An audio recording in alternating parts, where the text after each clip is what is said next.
क्या भगवान हमारे करीब होते हैं, हमें दिखाई नहीं देते, लेकिन हमें हर पल महसूस होते हैं? क्या ईश्वर से संवाद करना मुश्किल है या ये उतना ही सरल है जितना दिल से किसी से बात करना?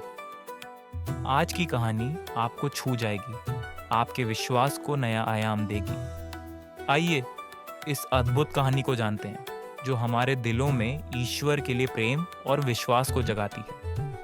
राजस्थान के एक छोटे से गांव में श्रद्धा नाम की एक लड़की रहती थी। उसका जीवन ईश्वर के दिए हुए बड़े संघर्षों और परीक्षाओं से भरा हुआ था। वह अपने माता पिता की इकलौती बेटी थी, उनकी आंखों का तारा। जब श्रद्धा कॉलेज में पढ़ाई कर रही थी, तभी उसके जीवन में दुखों का पहला तूफान आया।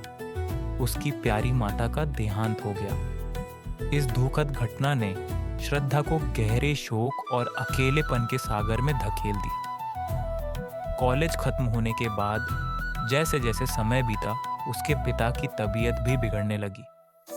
श्रद्धा का दिल तड़प उठता था जब वह अपने पिता को पीड़ा में देखती थी। उनकी हालत इतनी खराब हो गई कि वे पलंग से उठ भी नहीं पाते थे। श्रद्धा ने हर संभव प्रयास पूरा किया। कई डॉक्टरों को दिखाया, अनगिनत इलाज करवाए, पर हर बार उसकी आशा टूट जाती। श्रद्धा ने अपने जीवन को पिता की सेवा और घर के कर्तव्यों में समर्पित कर दिया। सुबह होते ही वह अपने पिता की देखभाल में जुट जाती। उनके हर छोटे बड़े काम को इस तरह करती जैसे वह उनके दुखों को अपने अंदर समेट रही हो। फिर वह घर के काम पूरे करके ऑफिस के लिए निकलती। दिन भर की मेहनत के बाद जब वह ऑफिस से लौटती तो फिर से घर के काम में लग जाती। लेकिन हर रात जब वह अपने पिता की हालत पर विचार करती, उसका हृदय दुख और असहायता से भर जाता। उसके जीवन में एक अनजाना खालीपन था, जिसे वह प्रार्थना से भरने की कोशिश करती थी, पर वह भी उसे अधूरा महसूस होता। एक दिन जब श्रद्धा ऑफिस के लिए निकल रही थी, उसने रास्ते में एक संत को देखा। उनकी आंखों में दिव्यता थी और उनके चेहरे पर अद्भुत शांति। श्रद्धा ने तुरंत संत से आग्रह किया कि वे उसके घर आए और उसके बीमार पिता से मिलकर उनके लिए प्रार्थना करें। संत ने श्रद्धा के विश्वास और व्याकुलता को समझा और उसके घर जाने का वादा किया। जब संत घर पहुंचे, उन्होंने देखा कि श्रद्धा के पिता पलंग पर दो तकियों पर सिर टिकाए लेटे हुए थे। पलंग के पास एक खाली कुर्सी रखी थी। संत ने उस कुर्सी को देखकर सोचा कि शायद उनके आने के लिए यह पहले से रखी गई है। उस खाली कुर्सी ने संत के मन में एक गहरा प्रश्न पैदा कर दिया। संत ने श्रद्धा के पिता से विनम्रता पूर्वक कहा, मुझे ऐसा लग रहा है कि आप मेरी ही प्रतीक्षा कर रहे थे। पिता ने मुस्कुराते हुए जवाब दिया, नहीं नहीं, आप कौन हैं? मैं आपको नहीं जानता। संत ने अपनी पहचान दी और फिर बोले, ये खाली कुर्सी देखकर मुझे लगा कि आप पहले से ही मेरे आने का आभास कर चुके थे। पिता ने हल्की मुस्कान के साथ कहा, ओह, ये बात है, लेकिन आपसे एक विनती है, क्या आप कृपया दरवाजा बंद कर देंगे? संत को थोड़ी हैरानी हुई, लेकिन उन्होंने पिता की बात मानकर दरवाजा बंद कर दिया। पिता ने धीमे स्वर में कहा, इस खाली कुर्सी का राज मैंने किसी से साझा नहीं किया, यहाँ तक कि अपनी बेटी से भी नहीं। पूरी जिंदगी में यह नहीं समझ पाया कि प्रार्थना कैसे की जाती है। जब मंदिर जाता तो पुजारी के श्लोक मेरे सिर के ऊपर से गुजर जाते।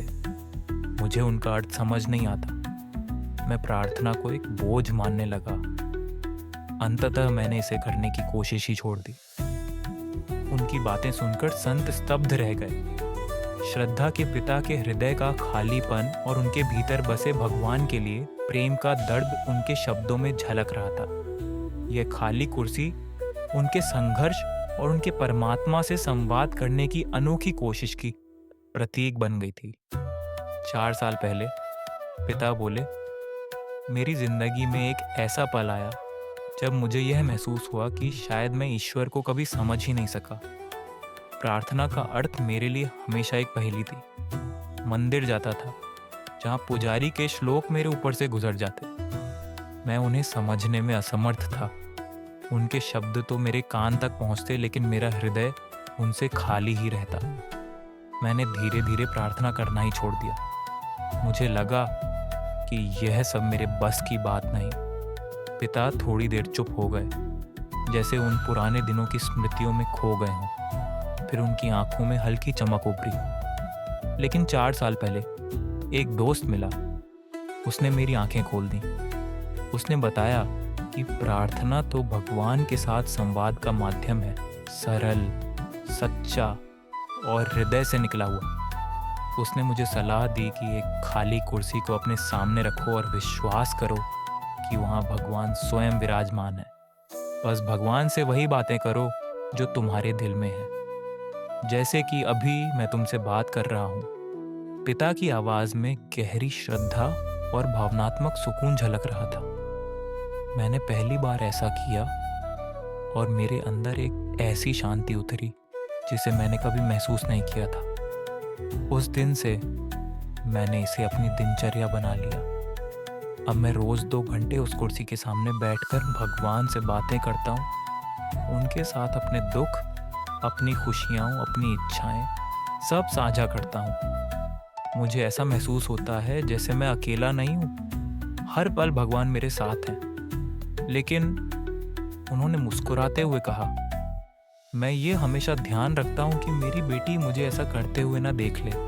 अगर वह देखती तो शायद उसे लगता कि मैं असामान्य हो गया हूँ और वह मुझे साइकेट्रिस्ट के पास ले जाती।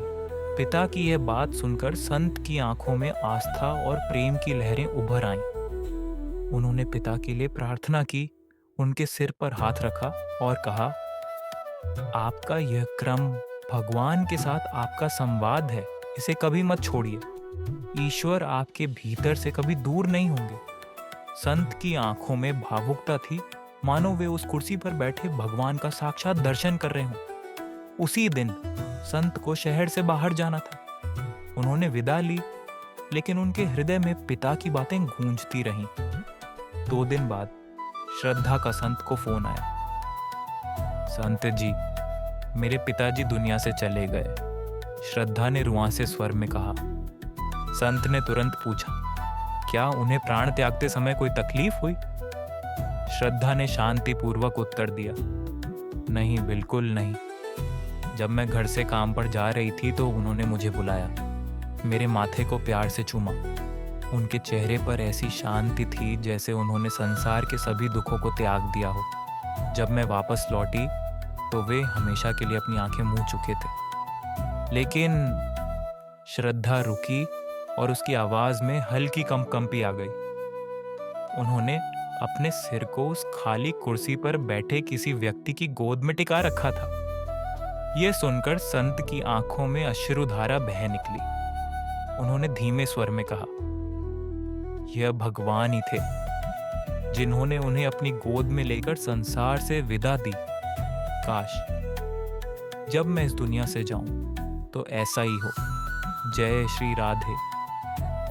तो दोस्तों, यह कहानी हमें सिखाती है कि ईश्वर से बात करना उतना ही सरल है जितना एक सच्चे मित्र से बात करना। यह हमें यह भी बताती है कि जब हमारा विश्वास अडिग होता है और हम ईश्वर को अपने जीवन का हिस्सा बना लेते हैं, तब वे हमारे हर दुख दर्द का संबल बन जाते हैं। श्रद्धा के पिता का यह अनूठा अनुभव हमें यह याद दिलाता है कि ईश्वर हमारे आसपास हैं, बस हमें उन्हें अपने दिल से पुकारने की जरूरत है। आशा है कि इस कहानी ने आपके दिल को छुआ होगा और आपको भी ईश्वर के साथ अपने संवाद को और गहरा करने की प्रेरणा दी होगी। धन्यवाद यह कहानी सुनने के लिए। अगर आपको यह वीडियो पसंद आया हो तो इसे लाइक करें, शेयर करें और हमारे चैनल को सब्सक्राइब करना ना भूलें। जय श्री राधे, जय श्री कृष्ण।